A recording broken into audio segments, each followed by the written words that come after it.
오늘 말씀은 마가복음 10장 35절에서 45절까지의 말씀입니다. 마가복음 10장 35절에서 45절까지의 말씀입니다. 다 같이 한 목소리로 읽어볼게요. 시작. 세베대의 아들 야고보와 요한이 주께 나와 여짜오되 선생님이여 무엇이든지 우리가 구하는 바를 우리에게 하여 주시기를 원하옵나이다. 이르시되 너희에게 무엇을 하여 주기를 원하느냐. 여짜오되 주의 영광 중에 우리를 하나는 주의 우편에 하나는 좌편에 앉게 하여 주옵소서. 예수께서 이르시되 너희는 너희가 구하는 것을 알지 못하는도다.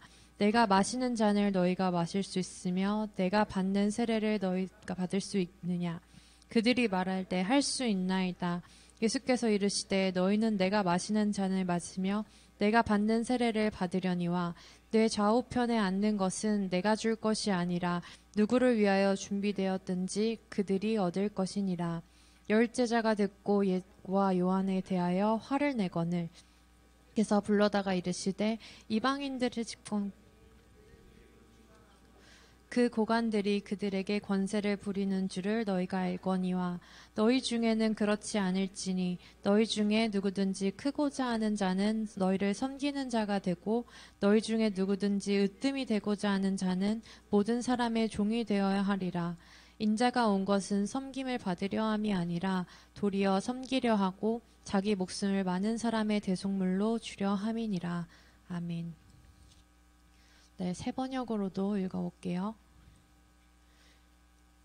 시작. 세베대의 아들들인 야고보와 요한이 예수께 나와서 말했다. 선생님, 우리가 요구하는 것은 무엇이든지 해주시기를 바랍니다. 예수께서 그들에게 말씀하셨다. 너희는 내가 너희에게 무엇을 해주기를 바라느냐? 그들이 그에게 대답하였다. 선생님께서 영광을 받으실 때에 하나는 선생님의 오른쪽에 하나는 선생님의 왼쪽에 앉게 하여 주십시오. 예수께서 그들에게 말씀하셨다. 너희는 너희가 구하는 것이 무엇인지를 모르고 있다. 내가 마시는 잔을 너희가 마실 수 있고 내가 받는 세례를 너희가 받을 수 있느냐. 그들이 그에게 말하였다. 할 수 있습니다. 예수께서 그들에게 말씀하셨다. 내가 마시는 잔을 너희가 마시고 내가 받는 세례를 너희가 받을 것이다. 그러나 내 오른쪽과 내 왼쪽에 앉는 그 일은 내가 허락할 수 있는 일이 아니다. 정해놓으신 사람들에게 돌아갈 것이다. 그런데 열 제자가 이것을 듣고 그래서 예수께서는 그들의 곁에 붙들고 그들에게 말씀하셨다. 너희가 아는 대로 이방 사람들을 다스린다고 자처하는 사람들은 백성들을 마구 내리누르고 고관들은 백성들에게 세도를 그러나 너희끼리는 그렇게 해서는 안 된다.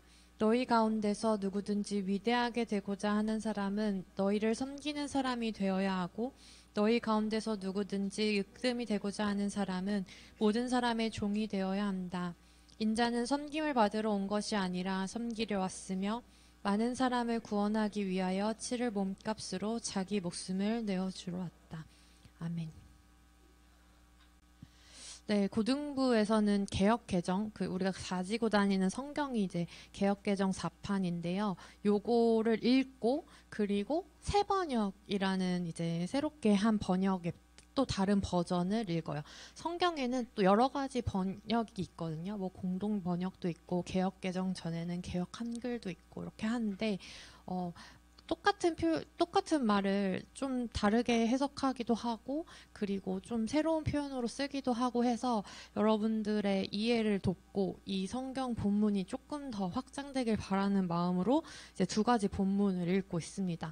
새 번역은 이제 여러분들이 새 번역 성경책까지 가지고 올 수가 없기 때문에 이제 PPT로 보는데 성경 어플 중에서도 새 번역이 있는 어플들이 있어요. 그런 거 한번 찾아보시면 저는 하여튼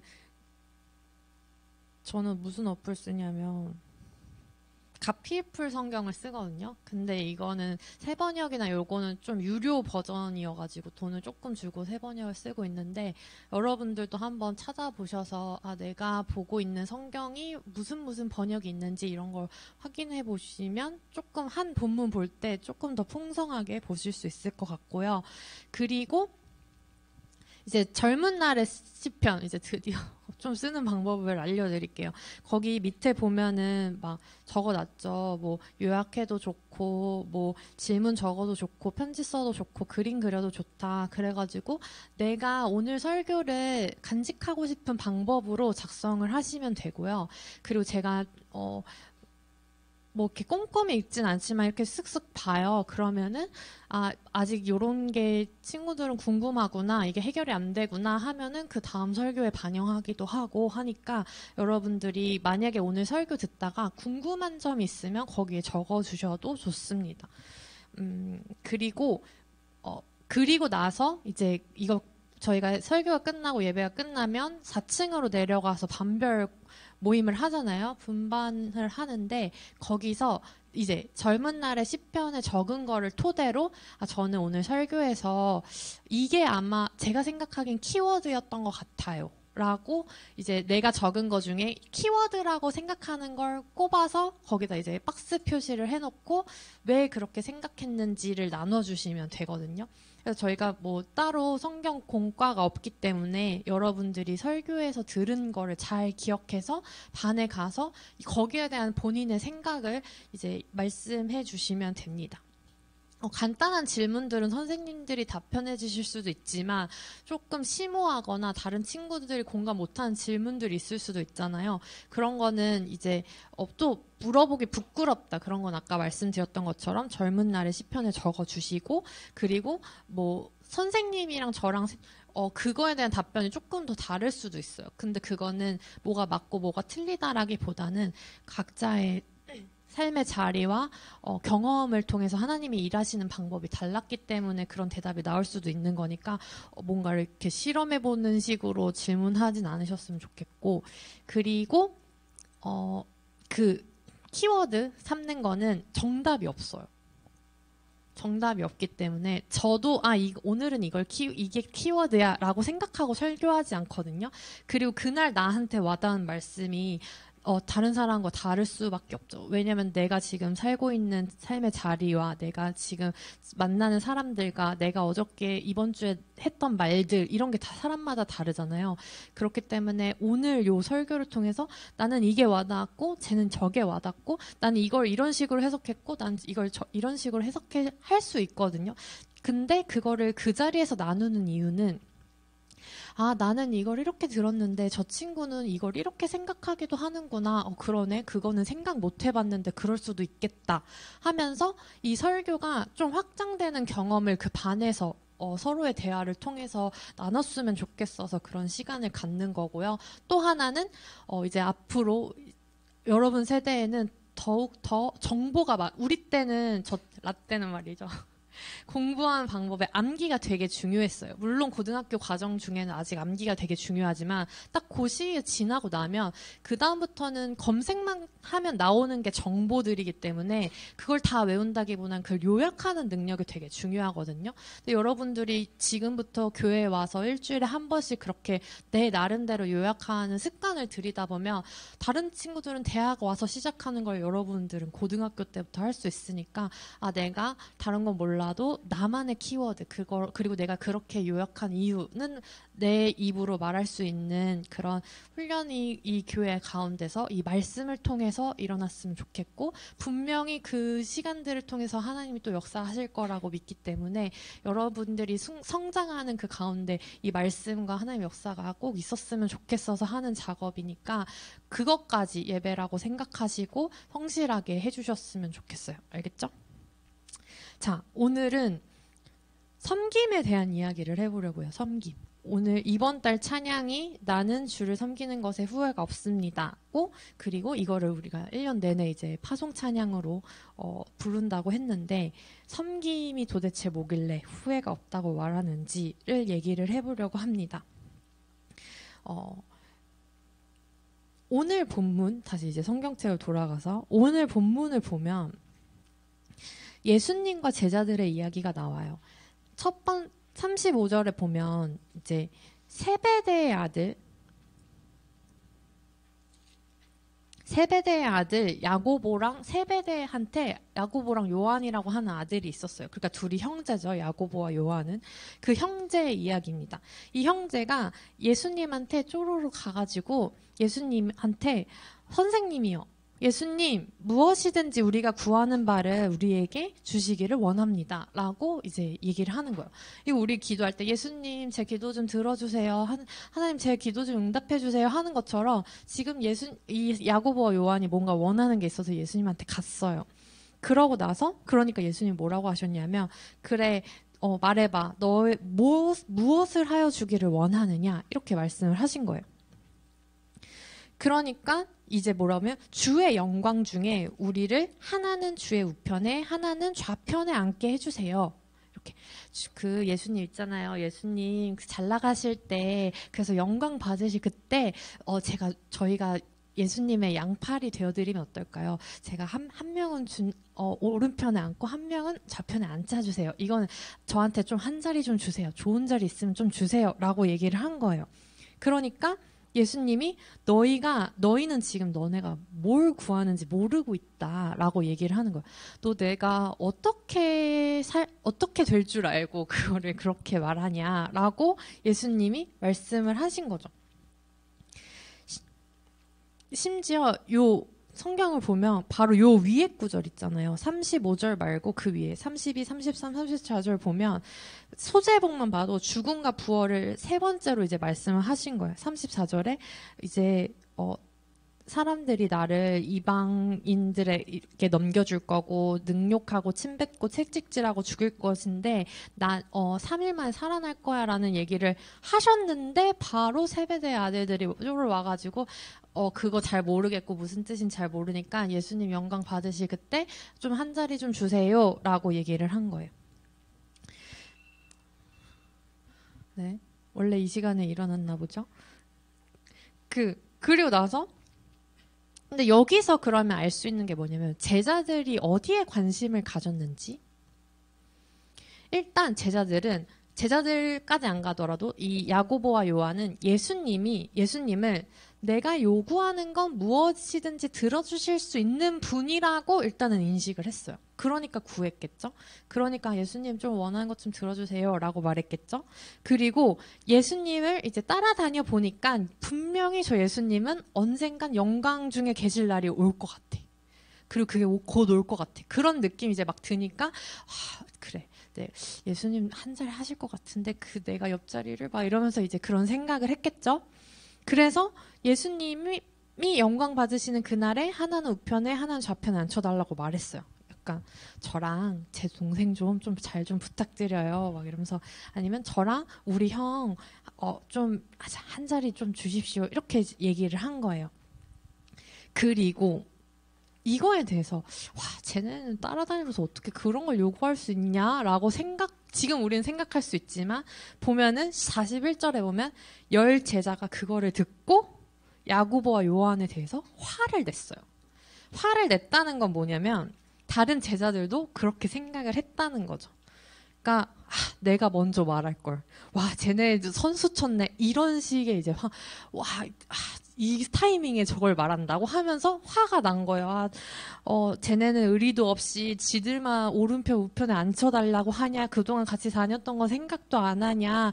뭐 하면서 거기서 나왔던 분노죠. 안 그러면 그 얘기를 이제 이 제자들이 화까지 낼 필요는 없는데 얘네들도 언젠가는 그 우편에 아니면 좌편에 아니면 예수님 한 최측근으로서 뭔가 있고 싶었는데 얘네가 먼저 선수 쳐서 그걸 말하니까 쟤네는 진짜 어떻게 저러냐. 이 타이밍에 저걸 말한다고 하면 의리도 없이 자기들만 달라고 한다고 하면서 화를 냈던 거예요. 그러니까 똑같이 했고 나도 원했던 건데 쟤네가 지금 가로채고 있다고 생각을 한 거죠. 뭔가 쟤네가 그걸 가로채려고 하네. 내 거일 수도 있었는데 하면서 이 다른 제자들에게도 똑같은 욕망이 있었던 거예요. 근데 제자들이 생각했던 그 예수님의 좌우편은 그럼 어떤 모습이었을까요? 어떤 모습이었을까? 도대체 제자들이 예수님의 오른편과 왼편을 어떻게 생각했길래 앉혀달라고 한 걸까요?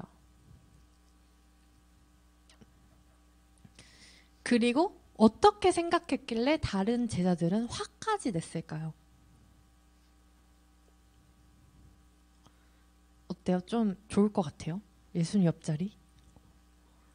예수님 옆자리 좋을 것 같아? 내 예수님 옆자리 약간 뭔가 어깨 이만큼 올라가가지고 그래 나 약간 나 예수님 옆자리야 이렇게 할 수 있을 것 같아요. 그리고 이걸 어떻게 생각했길래 그리고 얼마나 간절히 원했길래 무엇을 하여 주기를 원하느냐라고 말하자마자 그렇게 말했을까요? 여러분들 예수님이 어느 날 여러분들한테 내가 너한테 뭐 해주기를 원하니? 라고 했을 때 뭔가 바로 대답할 수 있는 게 있으신가요? 바로 대답한 게 있다면 그거는 내가 지금 1순위로 생각하는 가장 중요한 거, 가장 원하는 거, 가장 하고 싶은 거겠죠? 근데 지금 이 야고보와 요한은 거기에 가장 먼저 자기가 먼저 떠보긴 했어. 그러니까 가장 먼저 지금 오른편 우편에 그 한 자리를 달라고 얘기를 한 거예요. 지금 제자들의 관심은 그 한 자리를 맡는 거, 좋은 자리를 차지하는 거에 있어요. 그 한 자리는 분명히 남들이 탐내고 못 가지면 화낼 만큼 화려하고 명화롭고 좋은 것일 거예요. 그러니까 바로 말하고 화내고 이렇게 했겠죠. 근데 이건 이제 제자들이 생각한 거가 화려하고 영화롭고 좋았던 거고, 예수님이 말한 거는 너네 그 자리가 어떤 자리인 줄 알고 그렇게 말해 라고 하시면서 이제 42절에 보면 이방인들의 집권자들이 그들의 의미로 주관하고 그 고관들이 그들의 권세를 부리는 줄 너희가 알거니와 라고 말했어요. 그러니까 예수님이 눈치를 채신 거예요. 얘네가 달라고 하는 이 한 자리, 좌편에 우편에 앉는 거는 내가 좀 뭔가 정치적으로 잘 나갔을 때를 말하는 거구나 를 지금 예수님이 눈치를 채신 거죠.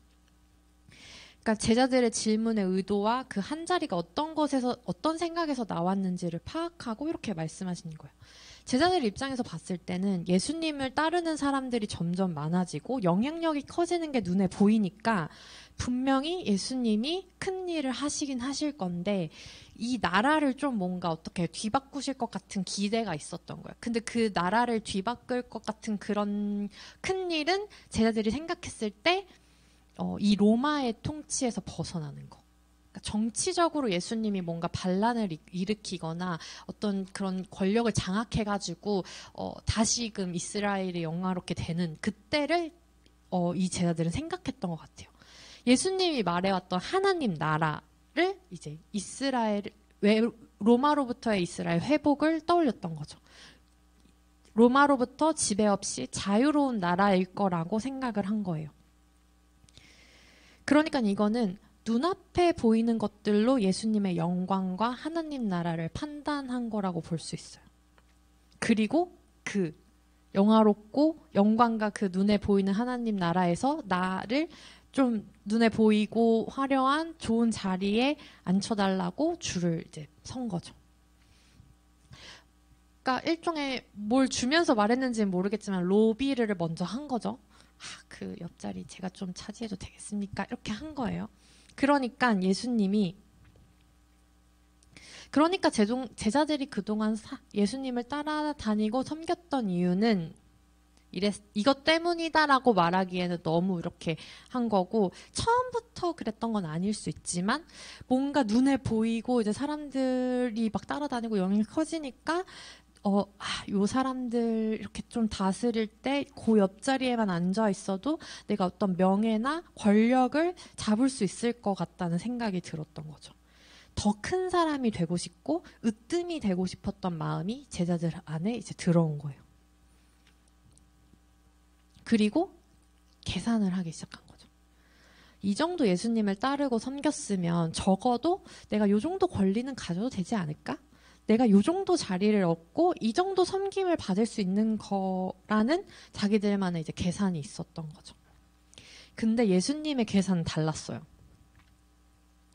오늘 말씀 43절에 보면 너희 중에는 그렇지 않을지 너희 중에 누구든지 크고자 하는 자는 너희를 섬기는 자가 되고 너희 중에 누구든지 으뜸이 되고자 하는 자는 모든 사람의 종이 되어야 하리라. 그러니까 뭔가 내가 좀 큰 사람이 되고 으뜸이 되고 그래서 좀 권력을 누리고 명예를 얻고 이러고 싶어서 예수님한테 지금 좌우편의 자리를 달라고 한 건데, 예수님 그거 아니다. 너네가 생각하는 그런 자리 아니다. 너네가 큰 사람이 되고자 하려면 오히려 섬기는 자가 되어야 된다. 그리고 으뜸되는 자가 되려면 오히려 종이라고 생각할 정도의 그런 헌신과 희생이 필요하다 라고 얘기를 하신 거예요. 그러면서 내가 온 이유는 본인 얘기를 하기 시작한 거죠. 왜냐하면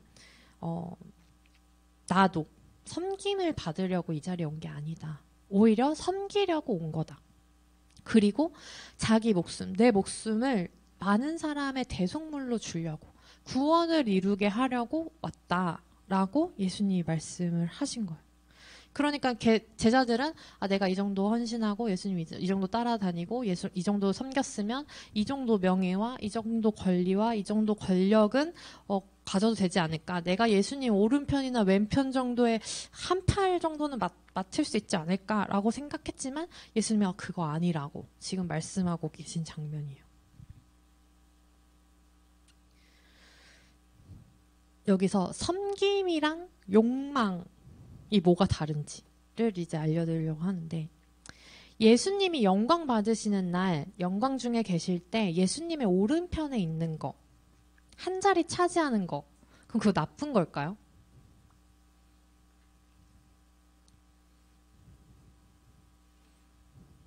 나쁜 거 아니에요. 당연히 그럴 수 있죠. 내가 지금 헌신하고 따르는 나의 주님인데 내 주님 옆에 있을 수 있다면 그거는 나쁜 게 아니죠. 그리고 크나큰 영광이라고 볼 수 있을 거예요. 예수님 옆에 내가 있을 수 있구나. 예수님이 나를 좌우편에 앉혀주셨구나. 이거는 엄청난 영광이고 내 지난 날들이 보상받는 느낌이 될 거예요. 근데 제자들은 그 자리가 어떤 자리인지 잘 모르고 이걸 한 거죠. 예수님의 좌우편은 어떤 자리였나요? 예수님의 가장 큰 영광이 어디서 이루어졌게요? 예수님의 영광은 십자가, 그 죽음, 그리고 다시 살아나심, 거기서 가장 영광스러웠는데 그 죽음, 그 옆에 있겠다고 지금 자기가 무슨 말 하는지도 모르고 그 좌우편에 있게 해달라고 지금 얘기를 한 거예요. 여러분 만약에 다시 이제 예수님의 가장 영광스러운 자리가 그 십자가였고 그 죽음이었다. 여러분 예수님 좌우편에 계시고 싶으신가요?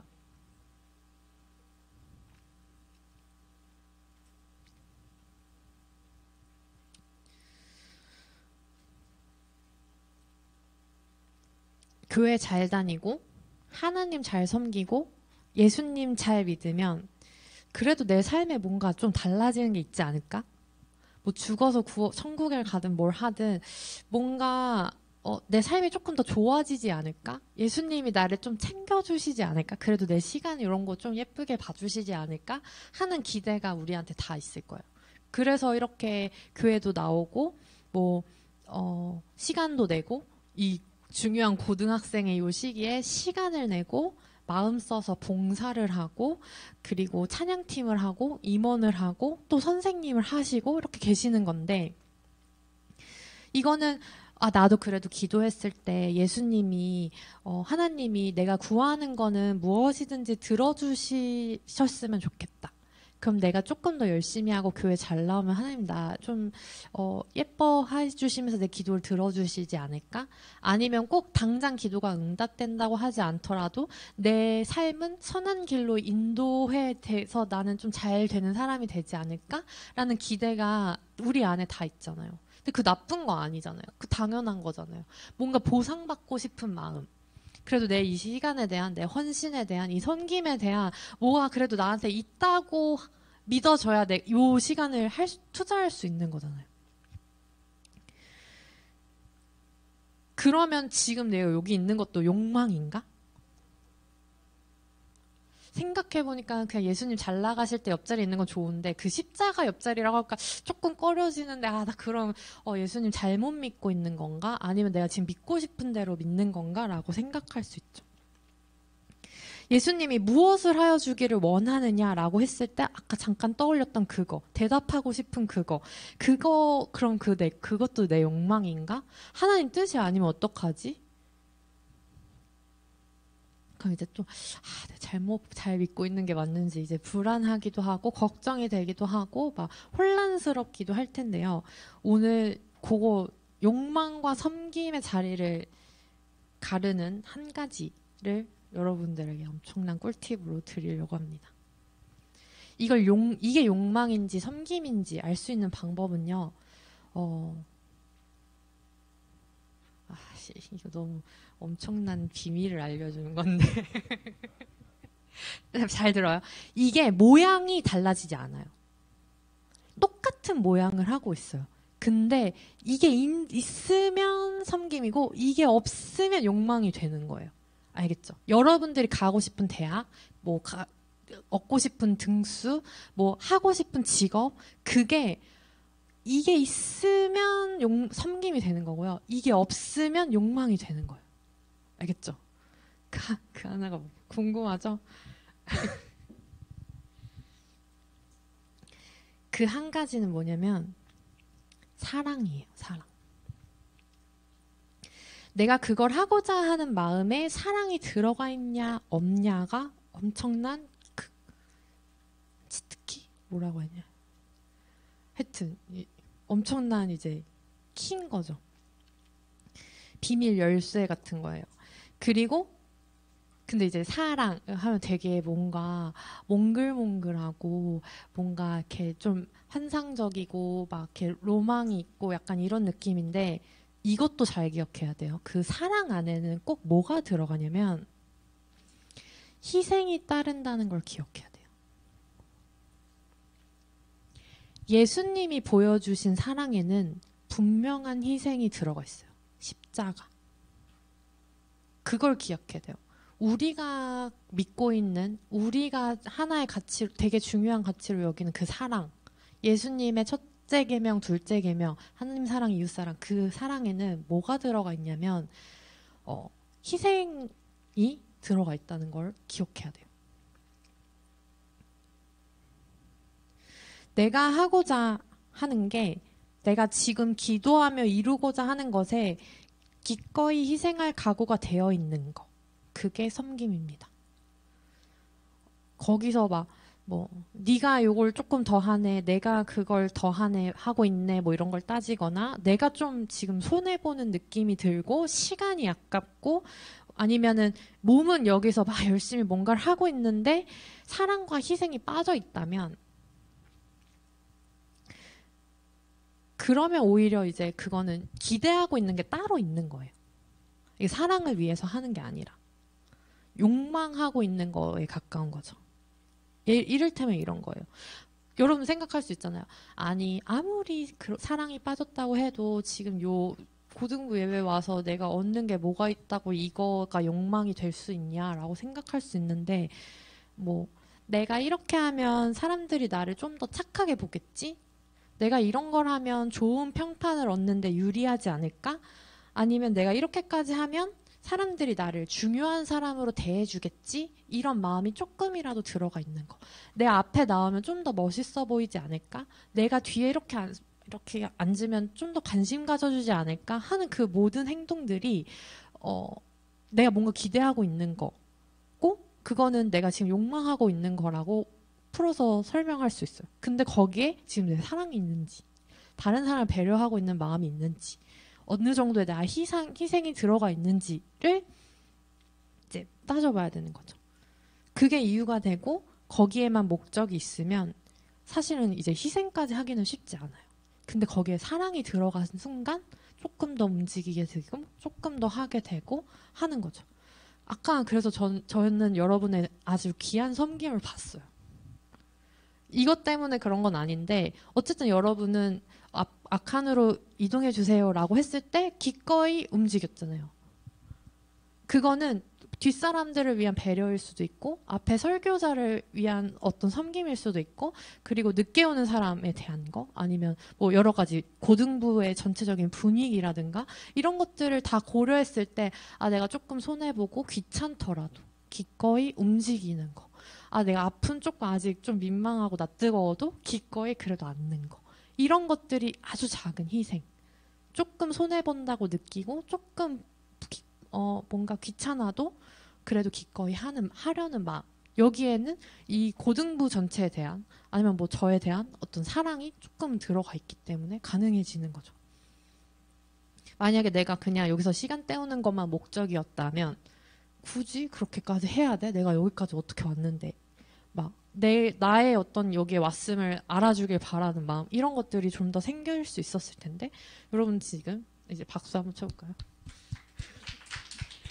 네, 그러니까 다음 주부터는 이제 이렇게 깜빡했을 수 있어요. 그리고 저쯤에 앉는 게 자연스럽잖아요. 다 이해하는데 오늘 다음 주부터는 조금 더 기억해가지고 이 순간 박수 친 이 순간을 기억해서 좀 더 앞에 앉아주시면 좋을 것 같습니다.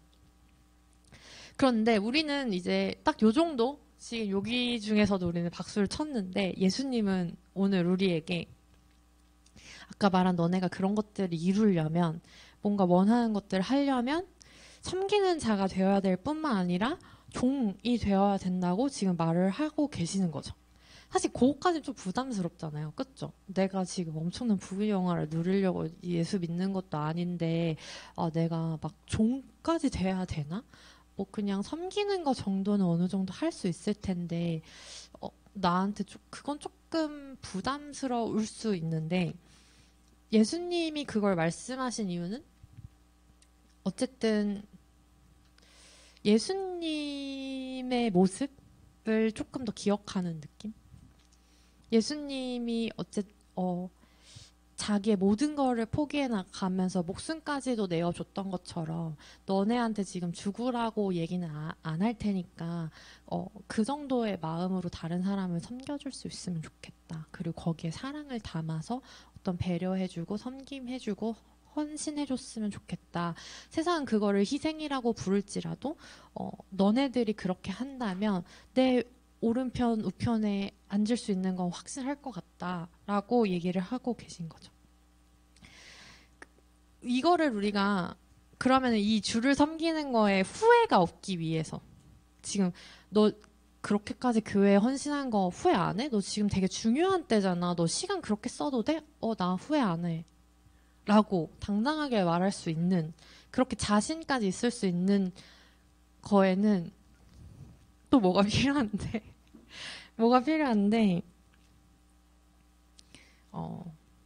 이것도 믿음이 필요해요. 예수님이 오신 이유가 섬김을 받으려고 오신 게 아니라 도리어 섬기려고 오신 거고 자기 목숨을 희생해서 많은 사람을 구원하기 위해 자신의 몸을 기꺼이 내주는 그 헌신과 섬김을 하신 분이 내 주님이시다라는 거를 고백하고 믿었을 때 난 그분처럼 살고 싶어. 그리고 그렇게 사는 게 결코 손해보는 게 아니야. 오히려 그 사랑을 통해서 이 사람이 회복되고 내가 사람을 살리고 구원하는 일에 나도 구원받고 다른 사람도 구원시키는 일에 내가 참여할 수 있어 라는 확신이 생기면 그런 믿음이 있으면 이 섬김에는 후회가 없죠. 다른 사람들은 너 왜 그렇게 시간 낭비해? 너 그렇게 하는데 너 에너지 다 쓰면 공부는 언제 하려고? 뭐 이런 얘기들을 했을 때 아니 나는 사실은 내 삶의 큰 가치에 있어서 내 삶의 큰 목적에 있어서 예수님을 따라가고 예수님의 제자로 사는 게 내 삶의 목표야. 난 그런 삶을 믿어.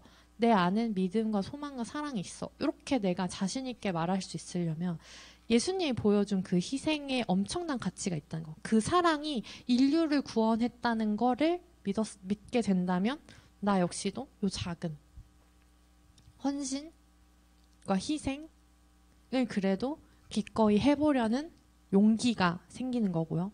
그리고 거기에 이제 확신이 생기면서 후회를 하지 않게 되는. 그래서 예수님의 그 사랑, 십자가의 사랑을 믿었을 때 나도 예수님처럼 섬김을 받고자 하는 게 아니라 내 섬김과 희생과 헌신도 누군가를 구원하는 일에 쓰임받을 수 있다고 믿었을 때 그때야 비로소 내가 원하고자 하는 게 당장 눈앞에서 이루어지지 않는다고 해도 섬김에 후회가 없을 수 있습니다. 그래서 오늘은 이제 아까 사랑이랑 믿음 이렇게 얘기했는데요. 사실 여기에 소망이 들어가 있어요. 예수님 무엇을 원하냐고 했을 때 대답할 수 있는 거, 그거 내 소망이거든요. 그러면 다시 이렇게 잘 조합해보면 내가 가지고 있는 소망에는 사랑도 필요하고요. 믿음도 필요해요. 예수님 원하시는 건 그거예요. 그래서 내 안에 믿음과 소망과 사랑이 항상 있는 거. 그게 이제 그리스도인들이 살아가는 태도이자 하나의 목표, 어떤 가치일 수 있고요. 그리고 예수님이 원하시는 겁니다. 그래서 오늘 방금 이제 여러 가지를 얘기했어요. 그러면 근데 내 마음에 확 와닿는 거 있잖아요. 그거 그러니까 일단은 요약 이걸 오늘 설교를 한마디로 정리하면 이거겠다라고 하는 그걸 키워드로 잡으셔도 되고요. 아니면 이거가 오늘 설교를 통틀어서 요약하는 건 아닐지라도 나 오늘 이 단어에 꽂혔다 하는 거에 이제 내모치셔도 돼요. 그래서 여러분들이 반해서 저는 이게 요약은 아니지만 저는 오늘 이 단어가 특히 와닿았어요. 왜냐하면 이게 이렇다고 하는데 이렇더라고요. 저는 이번 주에 이런 일이 있었는데 이렇게 하면 다음 주는 더 좋을 것 같아요. 뭐 이런 얘기들을 하시면 됩니다. 거기에 자기 삶이 들어가면 가장 좋고요. 내 삶을 오픈하기가 조금 어려우면 그 이유라도 이제 얘기하다 보면 점차 이렇게 되고 이제 지금은 이 키워드 잡는 것만으로도 되게 훌륭한데 요거를 한 몇 달 뒤에 요게 좀 자리 잡은 반이 있다. 우리는 애들이 이거를 벌써 이렇게 한다고 해. 몇 주 지나지 않았는데 키워드 딱딱딱 말하고 이유 딱딱딱 말해. 그러면은 그렇게 1년을 가면 좀 재미없을 수 있으니까 이제 그 다음에는 요거를 한 주 동안 붙잡고 살려면 어떤 기도가 필요할까? 서로 이 친구가 이 말씀을 붙잡고 한 줄 살아갈 수 있도록 기도해주기도 하고 그런 것 기도 제목을 나누기도 하고 이런 시간들이 이제 반 안에서 이루어졌으면 좋겠고요. 그렇게 반을 통해서 성도의 교제가 이루어지기를 바랍니다. 여러분들이 한마디 더 하는 거 그것도 거기에도 이제 사랑과 배려와 헌신과 희생과 섬김이 좀 거창하지만 그게 분위기를 만들고 다른 사람의 마음의 문을 열게 만들고 구원에 가까워지고 서로의 믿음이 단단해져 가는 과정이니까 3학년, 2학년 친구들 용기 내서 제가 지난주에 미션 드렸죠. 1학년 애들한테 말 거는 거 그거 이제 제가 불시에 1학년 애들한테 확인할 거 너네 반 2, 3학년이 너에게 말을 걸드냐 이렇게 물어볼 테니까 뭐 학교는 어디를 갔냐라든가 뭐 무슨 과목 좋아하냐 요 정도는 물어볼 수 있죠. 그런 거 잘 선택해 MBTI가 뭐냐 뭐 이런 거 한마디씩 물어봐 주시고 아니면 그거 좀 부끄럽다 그러면 그 친구가 키워드 말했을 때 박수라도 좀 크게 쳐주시고 나도 그거 하려다가 말았는데 이런 한마디 덧붙여 주시길 바랍니다. 그럼 나는 주를 섬기는 것에 후회가 없습니다. 같이 찬양하시고요.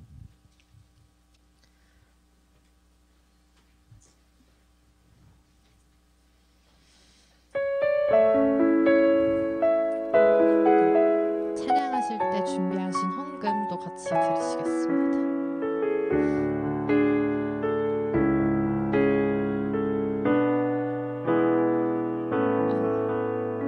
오늘 민석 안 왔는데 나의 평생에 가장 복된 일은 내가 예수님을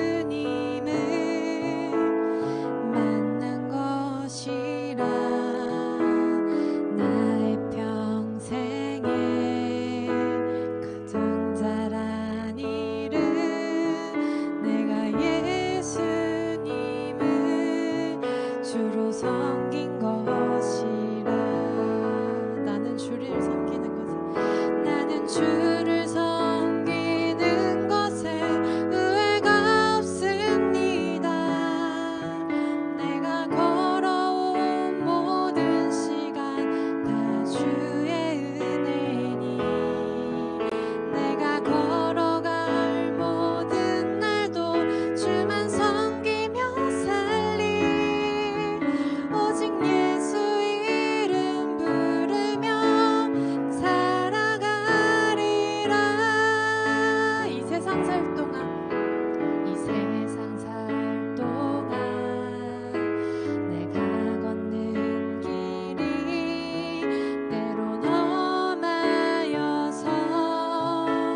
하나님, 우리 평생에 가장 복된 일은 예수님을 만나고 가장 잘한 일은 예수님을 주로 섬긴 것이길 원합니다. 오늘 그 섬김에는 사랑과 또 사랑 안에 희생이 필요하다는 것을 알았습니다. 예수님이 우리를 죽을 만큼 사랑하셔서 십자가에 못 박혀 죽으시고 그 사랑을 통해서 우리를 구원하셨다는 그 믿음 붙잡고 우리 또 한 주를 살아가기 원합니다. 우리의 드린 시간 그리고 헌금, 헌신과 희생 그리고 사랑까지도 다 기억하셔서 우리가 하루하루 살아갈 때 힘이 되어주시고 또 강한 팔이 되어주시고 우리를 기꺼이 일으키시는 구원자가 되어주시옵소서. 그렇게 순간순간 예수님 이름 부르며 살아가는 저희 고등부 되길 원합니다. 한 주간도 함께 해주시고 또 잘 봐주세요. 예수님 이름으로 기도합니다. 아멘.